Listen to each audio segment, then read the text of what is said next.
Hey guys, so I just wanted to have a quick chat to you today, just about some conversations I've been having with an awesome client of mine. And she's super driven and super motivated, and sometimes it can even be almost at her own detriment. And starting fresh early this year, she's had a whole heap of stuff happening. She has, and hope she doesn't mind me sort of spilling a little bit of info here, but essentially she's planning a wedding. She's just made a big move of her home with her partner. So they've traveled hours. So basically had to start a new friendship circle and everything. So that's been a massive impact on her. And then on top of that, she's got some pretty ambitious fitness goals as well. She gets involved in some competitive CrossFit stuff, so she's a bit of a weapon, and she's got some other goals outside of CrossFit fitness related as well. But so essentially she's got a whole heap of stuff happening, and she has times where she kind of feels a little overwhelmed or frustrated at her progress, or maybe what she feels like is lack of. So we kind of sat down and we've been just trying to pull it apart a little bit and just have a look at exactly everything that she has going on, and then just stepping back a bit and realizing that we only have limited time, limited energy and resources to put into all aspects of our life. So in one of my favorite books, Atomic Habits by James Clear, he actually has an awesome analogy of this, and he calls it the four burner method. Something along those lines. Four burner theory is probably a better way to put it.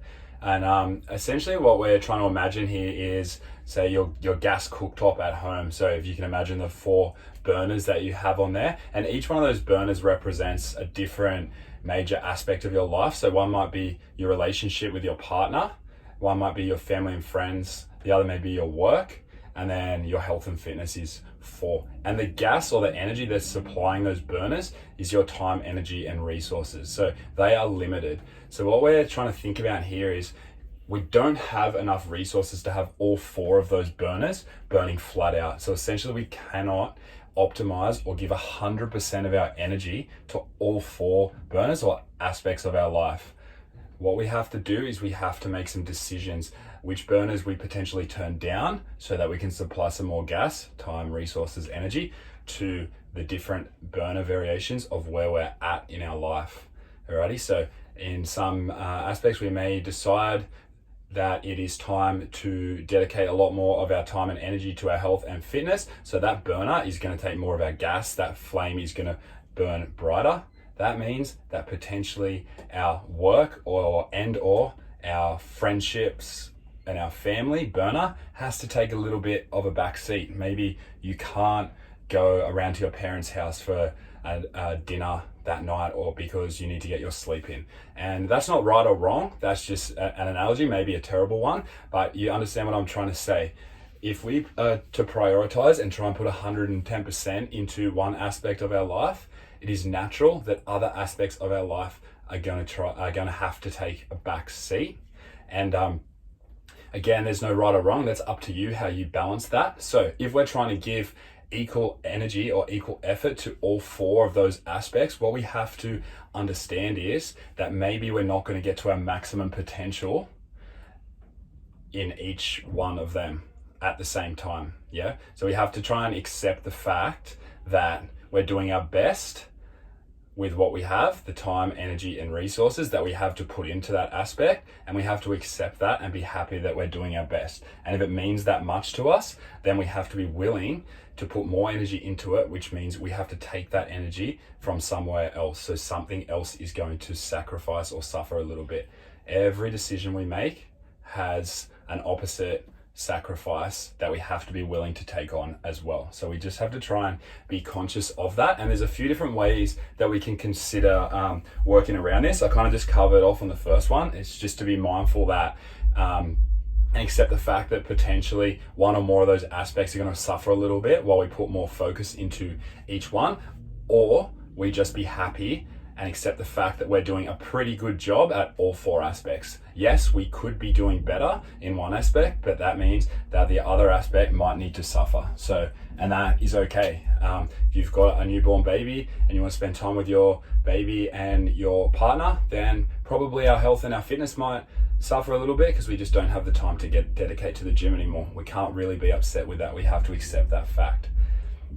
The second one that we can look at is outsourcing our effort or our energy. In what areas or what aspects of our life can we outsource some of our effort or energy? And we're best off, obviously we probably can't really outsource the effort and work we're putting into our relationships, although that could mean something like chatting with your partner and deciding that you will get a cleaner every week so that it opens up an extra couple of hours for you to go out on a date night, for example.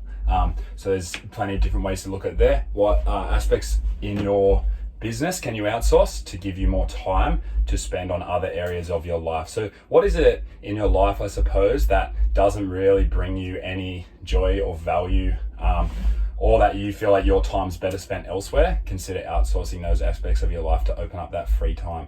Another one on time, guys, is just being honest with yourself about how much time you're wasting. If your goals really were that important to you, then you would find the time and make the time to prioritize whatever those super important goals are to you. So again, instead of saying or getting upset that you don't have time to go to the gym because your partner wants to hang out with you that evening, instead of blaming him or her or sort of having ill or negative thoughts towards that, maybe we should have thought about that before the night before we were playing on the computer or the Xbox or whatever it is, or watching Netflix, ignoring our partner when we could have been spending some quality time with them then, knowing that following day you wanted to go and get a training session in. So that is just another consideration there. Let's try and be efficient with the use of our time, really prioritize what is important to us.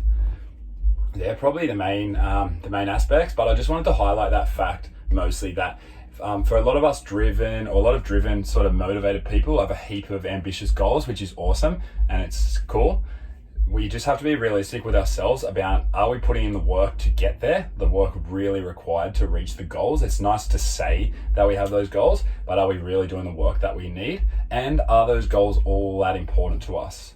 Realistically, are we willing to sacrifice other aspects of our life to get there, to put in the work that's required? And if you're not, that's completely fine. I feel like those people who can be happy just with a nice balance between all aspects of life are probably the real winners, but that's going to depend upon your personality and whatnot. It's completely fine, but what we just have to do is be honest with ourselves. We have to remember to accept that fact and just take a back step. And even though some of our goals or some of the things we do day to day don't seem related, like for example, all those aspects in isolation don't really seem all that related to each other. But what we have to remember is we only have limited time and energy to put into each one of those aspects. And the time and the energy comes from the one spot to feed all four of those burners. So that's why we just have to be conscious and mindful there.